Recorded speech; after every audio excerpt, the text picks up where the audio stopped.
বদল করে যে সকল আওয়ামী সন্ত্রাসীরা শাহবাগে যাবে, বাণিজ্যপাড়ায় আসবে, আগামীকালকে কোনো ষড়যন্ত্র করার চেষ্টা করবে, তাদের পৃষ্ঠাত আমরা আগামীকাল ভেঙে দেবো।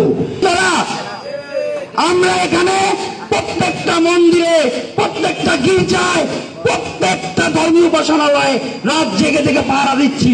আর এই আওয়ামী লীগের সন্ত্রাসীরা তাদের খোলস বদল করে শাহবাগে আবারও ধর্মের নামে ধর্মের বৈষম্য সৃষ্টি করে আবারও বাংলাদেশে অরাজকতা সৃষ্টি করার চেষ্টা করছে। তারা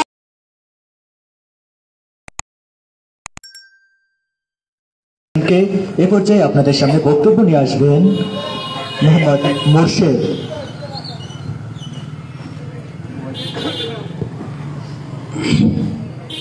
আউযু বিল্লাহি মিনাশ শাইতানির রাজিম। বিসমিল্লাহির রহমানির রহিম।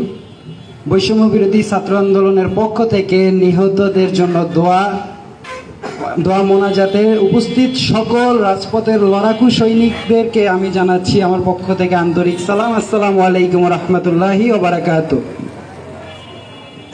আপনারা কি সবাই ভালো আছেন? আপনারা সবাই ভালো নেই আমি জানি।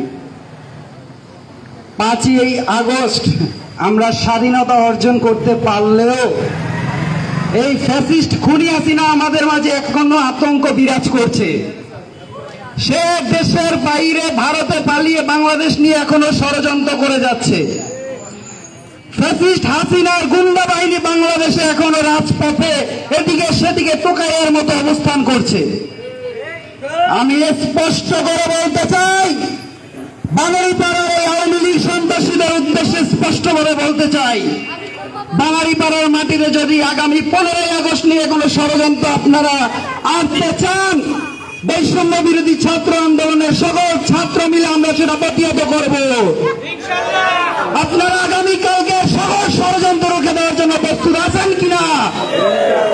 আপনারা আগামীকালকে রাজপথে আবারও লড়াকু সৈনিকের ভূমিকা রাখবেন কিনা? মনে রাখবেন, আমাদের তাওহীদ ভাইয়ের রক্ত শুকিয়ে গেল, তাদের বাসায় এখনো কান্নার আওয়াজ ভাসছে।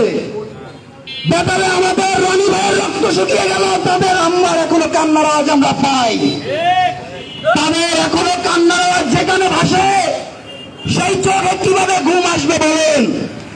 এখন যে স্বৈরাচার শাসক, যে ভারতের পৃষ্ঠপোষকতায় যে শাসক বাংলাদেশকে 15টা বছর পরাধীন হিসাবে আমাদেরকে চাপিয়ে রেখেছে, সেই শাসক এই ভারতে পলায়ন করার পরেও বিভিন্ন ধরনের যে স্বৈরাচারিত্ব এবং বাংলাদেশকে নিয়ে যে ষড়যন্ত্র হচ্ছে, আমরা আগামীকাল বাণিজ্যপাড়ার মাটিতে কোন ষড়যন্ত্র হতে দেব না। বৈষম্য বিরোধী ছাত্র আন্দোলনের পক্ষ থেকে ছাত্ররা আগামীকালকে এই বাণিজ্যপাড়ার মাটিতে প্রত্যেকটা জায়গায় সজাগ এবং সচক্ষে চোখ রাখবেন এবং আপনারা মাঠে ময়দানে কোন রকম যাতে এই আওয়ামী লীগ ফ্যাসিস্ট সরকারের খুনিরা কোন রকম যাতে দাঙ্গা হাঙ্গামা চালাতে না পারে সেই দিক সবাই খেয়াল রাখবেন। আপনারা কি দেখেছেন বাংলাদেশের প্রতিটা মন্দিরে, গির্জায়, ধর্মীয় উপাসনালয়ে আমাদের ভাইয়েরা কিভাবে দিন রাত করে পাহারা দিচ্ছে? দেখছেন কি আপনারা? আমরা এখানে প্রত্যেকটা মন্দিরে, প্রত্যেকটা গির্জায়, প্রত্যেকটা ধর্মীয় উপাসনালয়ে রাত জেগে জেগে পাহারা দিচ্ছি। আর এই আওয়ামী লীগের সন্ত্রাসীরা তাদের খোলস বদল করে শাহবাগে আবারও ধর্মের নামে ধর্মের বৈষম্য সৃষ্টি করে আবারও বাংলাদেশে অরাজকতা সৃষ্টি করার চেষ্টা করছে। তারা ধর্ম, বর্ণ নির্বিশেষে জাত কুলমান সব লোক দল করে তারা কোনো কিছু চিন্তা না করে সেই শাহবাগে আবার আন্দোলন চালিয়েছে। এই বাংলাদেশে এই বাণিজ্যপাড়ায় প্রত্যেকটা হিন্দু খ্রিস্টান সবাই আমরা বৈষম্যহীন ভাবে কি বিরাজ করছি না? অবশ্যই করছি। কিন্তু তারা এখনো বন্দী আছে, তারা এখনো সংখ্যালঘু নামে যে অপপ্রচার চালাচ্ছে, যে দাঙ্গামা চালাচ্ছে। আপনারা সবাই জানেন বাংলাদেশে যত জায়গায় দাঙ্গামা হয়েছে ম্যাক্সিমাম এই আওয়ামী সন্ত্রাসীদের বিরুদ্ধে হয়েছে। সেখানে সংখ্যালঘু কিছু হিন্দু ভাইরা আমাদের থাকতে পারেন, কিন্তু এটা অবশ্যই হয়েছে আওয়ামী লীগের পৃষ্ঠপোষকতায় মানুষকে নির্যাতন করার কারণে সেই হাঙ্গামা হয়েছে। সেটা আমরা সচক্ষে সবাই দেখতে পাচ্ছি।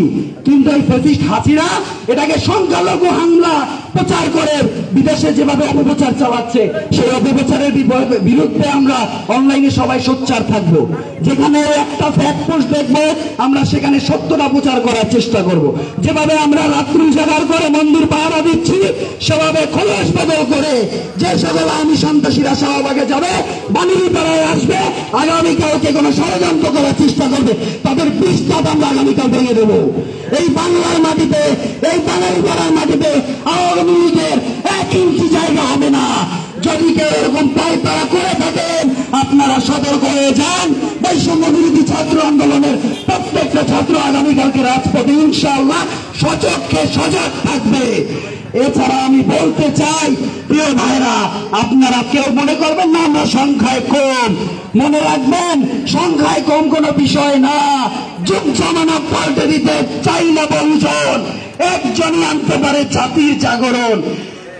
আপনারা কেউ ভয় না করে সামনের দিকে এগিয়ে যাবেন নতুন বাংলাদেশ সৃষ্টি করার জন্য, নতুন বাংলাদেশের সুন্দর সমাজ, সুন্দর দেশ গঠনের জন্য সবাই সচক্ষে সজোয়ারে আগামীকালকে সকল ষড়যন্ত্র রুখে দেবেন ইনশাআল্লাহ।